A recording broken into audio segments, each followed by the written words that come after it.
भाग प्रथम राजनीति विज्ञान द्वितीय प्रश्न पत्र प्रमुख भारतीय राजनीतिक विचारक। आज के हमारे विचारक महात्मा मोहनदास करमचंद गांधी, और गांधी में भी आज हम उनके शिक्षा के प्रति दृष्टिकोण को पढ़ेंगे। मित्रों, गांधी जी ने शिक्षा का जो सिद्धांत है उसमें ये बताया है कि शिक्षा जो है वो आदर्श सामाजिक प्रणाली की नींव है। उनकी शिक्षा की धारणा व्यापक है और उसका आधार आध्यात्मिक है। गांधी सच्ची शिक्षा का अर्थ मानते हैं कि व्यक्ति द्वारा उसके परम तत्व की पहचान और इस ज्ञान को आचरण में उतारने की प्रेरणा, इसी तरह से उसमें क्षमता और कार्य करने की तत्परता। तो यदि कोई व्यक्ति शिक्षित है तो उसके अंदर ये चीज़ें होनी चाहिए कि वो अपने आत्म तत्व की पहचान कर सके, अपने ज्ञान को आचरण में उतार सके, ऐसी प्रेरणा उसको मिले, ऐसी क्षमता उसके अंदर आए और तत्परता उसके अंदर हो। इस प्रकार शिक्षा उनके अनुसार मनुष्य के मानसिक, शारीरिक व आर्थिक विकास को एक साथ सुनिश्चित करती है। यानी शिक्षा से सिर्फ मानसिक विकास ही नहीं हो रहा है वरन शारीरिक व आर्थिक विकास भी होता है। इसलिए उनकी शिक्षा की धारणा में कोरे अक्षर ज्ञान या बाहरी सूचनाओं के संग्रह का अधिक महत्व नहीं है। ऐसा नहीं है खूब सारी सूचनाएं हमने दिमाग में भर ली है, हमने अक्षर ज्ञान भी कर लिया है, सिर्फ वो नहीं है। उन्होंने कहा है जिसमें सत्य और अहिंसा को पूरी तरह जान लिया है, जिसने सत्य और अहिंसा को पूरी तरह से जान लिया है, वह भले ही निरक्षर हो, पूर्ण ज्ञानी है। तो इस प्रकार गांधी जी के अनुसार सच्ची शिक्षा वह है जो व्यक्ति में आत्मज्ञान की क्षमता उत्पन्न करे। उनका ये भी मत है कि ज्ञान की प्रत्येक शाखा को इस मूलभूत उद्देश्य के प्रति समर्पित होना चाहिए। मित्रों, अक्षर ज्ञान में भी शिक्षा का मर्म नहीं मानते थे। वे तो शिक्षा की प्राप्ति का एक साधारण सा साधन मात्र मानते थे, अक्षर ज्ञान करना। अक्षर ज्ञान कर लिया, इसका मतलब शिक्षा की प्राप्ति थोड़ी सी साधारण सी हमें हो गई है। उन्होंने स्वीकार किया कि आत्मज्ञान की प्रक्रिया में व्यक्ति का कई विषयों का अध्ययन आवश्यक होता है और विभिन्न विषयों का जो अध्ययन है वो सच्चा ज्ञान अर्जित करने का है। यानी विभिन्न विषयों का सच्चा ज्ञान हमें अर्जित करना चाहिए, और सच्चे ज्ञान का अर्थ है व्यक्ति की सत्य और असत्य में भेद करने की क्षमता। यानी सही क्या है और गलत क्या है, सत्य यानी सही, असत्य यानी गलत, सही और गलत में भेद करने की जो क्षमता है वो है सच्चा ज्ञान। ऐसा ज्ञान जो व्यक्ति में क्षमता उत्पन्न नहीं कर पाता वह केवल पुस्तक प्रेम है, वो ज्ञान नहीं है, वो पुस्तक प्रेम है। तो गांधी के अनुसार शिक्षा, चरित्र और धर्म में कोई भेद नहीं है, क्योंकि ये तीनों ही आत्म साक्षात्कार के लक्ष्य को प्राप्त करने के लिए व्यक्ति की क्षमताओं का विकास करते हैं। इस प्रकार उनके लिए शिक्षा का सबसे सर्वाधिक महत्वपूर्ण पक्ष है व्यक्तित्व और चरित्र का निर्माण। यानी हम अच्छे चरित्रवान बने, हमारे चरित्र और व्यक्तित्व का विकास हो, निर्माण हो, ऐसा शिक्षा यदि करती है तो वो सही शिक्षा है। गांधी ने शिक्षा की पश्चिमी पद्धति की आलोचना इसी आधार पर की थी कि वह अक्षर ज्ञान और सूचनाओं के संग्रह पर अधिक बल देती है। खूब सारी इन्फॉर्मेशन आ जाए दिमाग में, अक्षर ज्ञान हो जाए और नैतिक और आध्यात्मिक पक्षों की पाश्चात्य शिक्षा में कोई बात नहीं की जाती, तो वो शिक्षा के पश्चिमी पद्धति की आलोचना करते थे। अब हम चर्चा करते हैं गांधी जी की शिक्षा की योजना क्या थी, वो शिक्षा की योजना क्या बताते हैं। तो गांधी जी ने शिक्षा की ऐसी प्रणाली पर बल दिया जो विद्यार्थियों को आत्मनिर्भरता के महत्व के प्रति सचेतन बना सके। सेल्फ डिपेंडेंट व्यक्ति सेल्फ डिपेंडेंट हो, आत्मनिर्भर हो, और आत्मनिर्भरता प्राप्त करने के लिए उसके अंदर आवश्यक सामर्थ्य भी उत्पन्न हो। यानी शिक्षा ऐसी होनी चाहिए जो उसे आत्मनिर्भरता बनाए। ऐसी शिक्षा प्रणाली होनी चाहिए जो आत्मनिर्भर विद्यार्थी तैयार करे, जो आगे चल करके सरकारी नौकरी पर डिपेंड नहीं करे वरन आत्मनिर्भर बन जाए, और ऐसी क्षमता, सामर्थ्य उसके अंदर आ जाए, और बालकों में स्वतंत्र, समीक्षात्मक और रचनात्मक दृष्टिकोण भी उत्पन्न हो जाए। ऐसी शिक्षा भी होनी चाहिए। तो शिक्षा की जो योजना गांधी जी ने प्रस्तुत की है उसे हम बुनियादी शिक्षा और उच्च शिक्षा के रूप में वर्गीकृत कर सकते हैं। यानी गांधी जी की जो प्रस्तावित शिक्षा योजना थी उसे दो भागों में बांट सकते हैं, एक बुनियादी शिक्षा और दूसरा है उच्च शिक्षा। तो पहले चर्चा करते हैं बुनियादी शिक्षा की।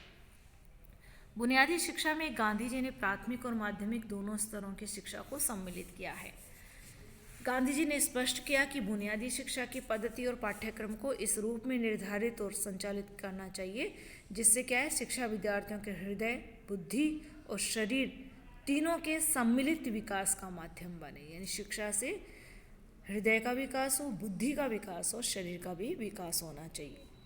क्योंकि उन्होंने कहा है मनुष्य न केवल बुद्धि है, न केवल शरीर है और न केवल हृदय है, बल्कि वो क्या है, तीनों के समान विकास से ही मनुष्यत्व सिद्ध करता है, या उसके अंदर ये तीनों चीज़ें होती है, बुद्धि भी है, वो शरीर भी है, हृदय भी है। तो सच्चा ज्ञान इसी में है जो इन तीनों का ही विकास करे।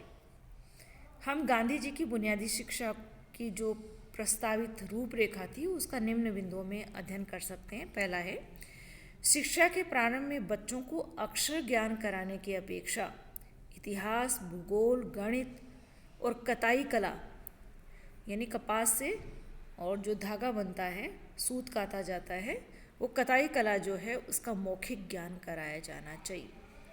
इतिहास, भूगोल, गणित और कताई कला का मौखिक ज्ञान कराया जाना चाहिए। इससे क्या होगा, बुद्धि का भी सहज विकास होगा और बालक हर क्रिया के ठीक ठीक कारण का ज्ञान प्राप्त करते हुए एक सहज जिज्ञासा का भाव उत्पन्न कर लेगा। उसके अंदर ये जिज्ञासा आएगी कि ऐसा हुआ तो क्यों हुआ। और शिक्षा का ये प्रारंभिक चरण मात्र 6 महीने का होना चाहिए। इस समय में बालक क्या है, वर्णमाला को सीखने के लिए मानसिक रूप से तैयार हो जाएगा। वर्णमाला यानी क ख ग घ क्षत ज्ञ त, ये सीखने के लिए, मात्राएं सीखने के लिए तैयार हो जाएगा। इसी तरह से दूसरा बिंदु आता है, प्राथमिक और माध्यमिक शिक्षा में विद्यार्थियों को गणित, इतिहास, भूगोल और अन्य ऐसे ही विषयों के साथ साथ किसी दस्तकारी या उद्योग की भी शिक्षा दी जाए। प्राथमिक और माध्यमिक शिक्षा मतलब आपके 5वीं, 8वीं और 10वीं तक की जो शिक्षा है उसमें विद्यार्थियों को गणित, इतिहास, भूगोल और अन्य विषय पढ़ाए जाते हैं। तो उनके साथ साथ हाथ का कोई काम भी या काम धंधा करने की शिक्षा भी दी जाए। दस्तकारी यानी हाथ से काम करना, जैसे कलाकारी होती है वैसे ही दस्तकारी, जिसमें आप कारपेंटर का काम ले सकते हैं, सिलाई का काम ले सकते हैं, कोई चप्पल जूते बनाने का काम ले सकते हैं। बहुत सारे इस तरह दस्तकारी के काम होते हैं।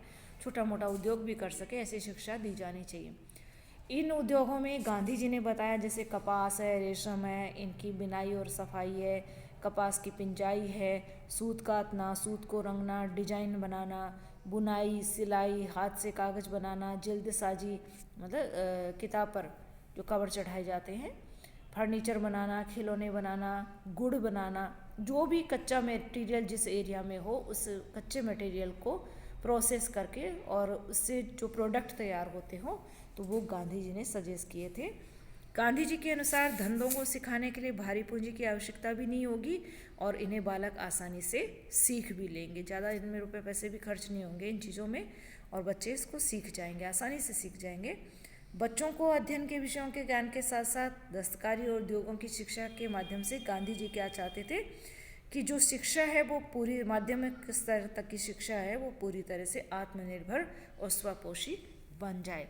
इसके लिए वो चाहते थे कि जो बच्चे इस तरह की चीज़ें तैयार करें, जो प्रोडक्ट वो तैयार करें, तो गांधी जी ने सुझाव दिया था कि राज्य इन विद्यालयों में बनाई गई चीज़ों को निर्धारित दरों पर खरीद करके और शिक्षण संस्थाओं की आत्मनिर्भरता में सहायता दे सकता है।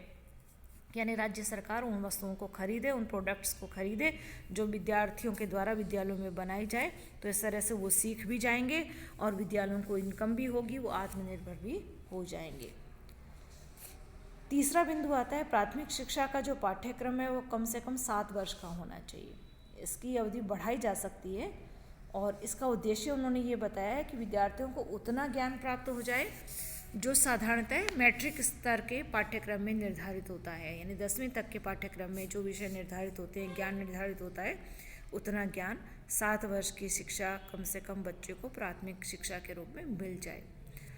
माध्यमिक स्तर तक की शिक्षा में यानी 9वीं 10वीं की शिक्षा में अंग्रेजी की अनिवार्यता नहीं होनी चाहिए और शिक्षा का माध्यम जो है वो विद्यार्थियों की अपनी मातृभाषा होनी चाहिए। जैसे हम राजस्थान के हैं, राजस्थानी हमारी मातृभाषा है, तो वो शिक्षा छोटे छोटे बच्चों को अपनी मातृभाषा के माध्यम से दी जानी चाहिए और ये भी व्यवस्था होनी चाहिए कि स्वेच्छा से अन्य भाषाओं का अध्ययन करना चाहे तो अन्य भाषाओं का भी अध्ययन करें। चौथा बिंदु आता है विद्यालयों में बालकों को सांप्रदायिक प्रकार की धार्मिक शिक्षा नहीं दी जानी चाहिए, लेकिन उन्हें नैतिक शिक्षा प्रदान की जानी चाहिए और ऐसे सहज मानवीय दृष्टिकोण और नैतिक चारित्रिक गुणों का विकास हो सके, जिसके लिए नैतिक शिक्षा बहुत जरूरी है।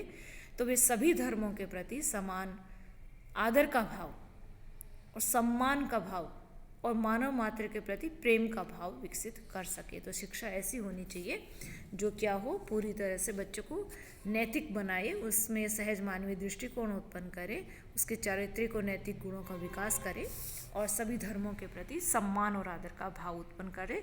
तो इस तरह से मानव मात्र के प्रति प्रेम का भाव विकसित कर सके, ऐसी शिक्षा दी जानी चाहिए। पांचवा बिंदु आता है बुनियादी शिक्षा का। शिक्षा में बालक और बालिकाओं के मध्य कोई भेद नहीं किया जाना चाहिए, गर्ल और बॉय के बीच में कोई भेद नहीं होना चाहिए और माध्यमिक स्तर तक की ये बुनियादी शिक्षा जो है अनिवार्य कर दी जानी चाहिए, यानी सभी बच्चों को पढ़ना ही पड़ेगा, कोई बच्चा स्कूल नहीं छोड़ेगा, ड्रॉप आउट नहीं होगा। इस तरह से ये कंपलसरी एजुकेशन की बात उन्होंने की है कि ये बुनियादी शिक्षा कंपलसरी अनिवार्य होनी चाहिए।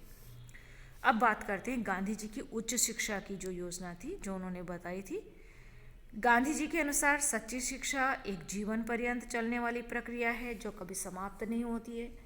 तो इस दृष्टि में औपचारिक स्कूलों, कॉलेजों या विश्वविद्यालयों का विशेष महत्व नहीं है, क्योंकि सच्ची शिक्षा तो व्यक्ति के उस सकारात्मक दृष्टिकोण में व्यक्त होती है जिसके माध्यम से वह क्या है, आत्म साक्षात्कार के लिए समर्पित एक जागृत व्यक्ति के रूप में एक प्रगतिशील और न्यायनिष्ठ समाज की स्थापना का सक्रिय माध्यम बनता है। कहने का तात्पर्य यह है, गांधी जी ये मानते थे कि आपने स्कूल कॉलेज में पढ़ लिया और उसके बाद आप सोचते हैं कि हमने सब कुछ पढ़ लिया, ऐसी बात नहीं है। सच्ची शिक्षा के जीवन पर्यंत चलने वाली एक प्रक्रिया होती है, इसलिए व्यक्ति क्या है, हमेशा सीखता रहता है और सीखने के माध्यम से वह क्या है, आत्म साक्षात्कार के लिए समर्पित एक जागृत व्यक्ति के रूप में समाज में अग्रसर होता है और इसके माध्यम से एक प्रगतिशील और न्यायनिष्ठ समाज की स्थापना भी होती है।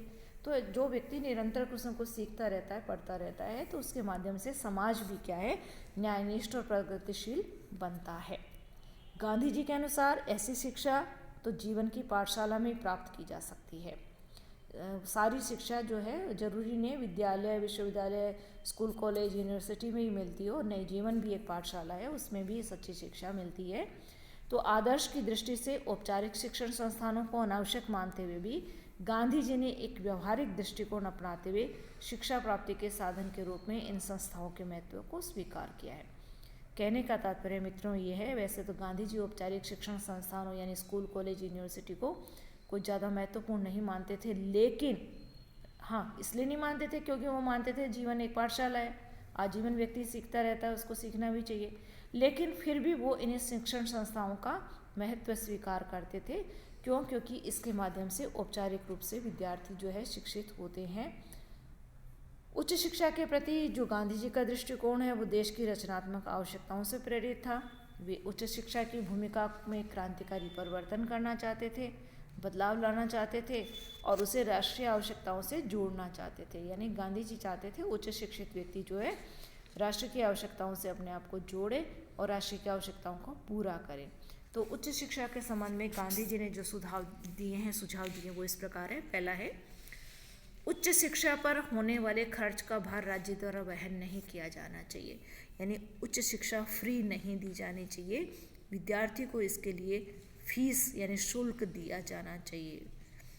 दूसरा वो कहते हैं तकनीकी और इंजीनियरिंग कॉलेजों पर होने वाले खर्च का भार जो है औद्योगिक प्रतिष्ठानों को वहन करना चाहिए, क्योंकि वास्तव में ये जो यहाँ से पढ़ करके जो स्टूडेंट निकलेंगे टेक्नोलॉजी और इंजीनियरिंग कॉलेजों से जो निकलते हैं, आपकी ITI और IIT और जो भी इंजीनियरिंग कॉलेज और टेक्नोलॉजी के हैं इंस्टीट्यूट है, वहाँ से जो स्टूडेंट्स पास आउट होते हैं तो वास्तव में क्या होता है, वो सारी कहीं न किसी औद्योगिक प्रतिष्ठान को ज्वाइन करते हैं। तो ये खर्चा जो है इन कॉलेजों पे होने वाले खर्च का भार जो है इन इंजीनियरिंग और तकनीकी विद्यालयों, विश्वविद्यालयों, महाविद्यालयों को खर्च करना चाहिए। तीसरा वो कहते हैं कृषि महाविद्यालय जो है वो स्वपोषी आधार पर संचालित किए जाने चाहिए। स्वपोषी का मतलब है वो अपना खर्चा स्वयं निकालें, यानी विद्यार्थियों से शुल्क लें, फीस लें और अन्य जो भी तरीके अपनाएं, लेकिन उनको राज्य से पैसा नहीं मिलना चाहिए। और कृषि महाविद्यालयों की शैक्षणिक गतिविधियाँ अनिवार्य रूप से कृषि के व्यवहारिक उत्पादन से जुड़ी हुई होनी चाहिए। तो इस तरह से ये खर्चा इनको स्वयं अपना पूरा करना होगा। चौथा पॉइंट उन्होंने बताया, मेडिकल शिक्षा से जुड़े महाविद्यालयों को चुने हुए अस्पतालों के साथ संबद्ध कर दिया जाना चाहिए। और इन अस्पतालों से क्या है, पैसे वाले और संपन्न लोग जो है वो वहाँ चूँकि ट्रीटमेंट के लिए आएंगे तो उनसे फीस ली जानी चाहिए, उनसे पैसा लिया जाना चाहिए। तो इस तरह से मेडिकल कॉलेजेस को भी अच्छे अच्छे हॉस्पिटल से जोड़ दिया जाना चाहिए ताकि वो अपना खर्चा स्वयं निकाल सके। पांचवा बिंदु उन्होंने सुझाव दिया, कला संकाय के आर्ट्स फैकल्टी के कॉलेज जो है वो गांधी जी के अनुसार ग्रेजुएट्स को केवल साधारण ज्ञान उपलब्ध कराते हैं। तो ऐसे में आर्ट्स फैकल्टी में स्टूडेंट को किसी विशिष्ट क्षेत्र में तकनीकी कौशल अर्जित चूँकि नहीं कराया जाता है, इसलिए उनको ऐसा ज्ञान दिया जाना चाहिए जिससे क्या हो, वो स्वांतः सुखाए, अपने आप को अंत में सुख की प्राप्ति वाला माने। तो गांधी जी ने ध्यान दिलाया कि हमें कला संकाय के अनेक महाविद्यालय जो पहले से ही निजी शिक्षण संस्थाओं के माध्यम से चलाए जा रहे हैं, संचालित किए जा रहे हैं, तो उन्होंने कला संकाय के महाविद्यालयों की स्थापना और उनके संचालन में राज्य द्वारा खर्च किए जाने को आवश्यक माना। क्योंकि आर्ट्स कॉलेजेस हैं, वहाँ इस तरह का कोई टेक्निकल या हाथ का स्किल नहीं सिखाया जाता है जिससे कि वो कमाई कर सके महाविद्यालय विश्वविद्यालय।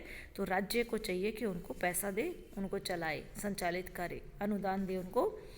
छठा बिंदु उन्होंने बताया, उच्च शिक्षा अंग्रेजी के माध्यम से नहीं दी जानी चाहिए, अंग्रेजी भाषा के माध्यम से नहीं दी जानी चाहिए।